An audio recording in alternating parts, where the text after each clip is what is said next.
গোলাঘাট জিলা মেৰাপানীস্থিত 142 নং CRP কেম্পত 5 জুন অৰ্থাৎ পৰিৱেশ দিৱস উদযাপন।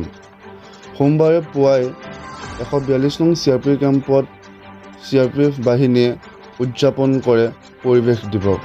উপস্থিত থাকে CRP ছেক্টৰ লগতে কেইবাজনো বিশিষ্ট ব্যক্তি, লগতে হাজাৰো অধিক গছপুলি ৰোপণ কৰে।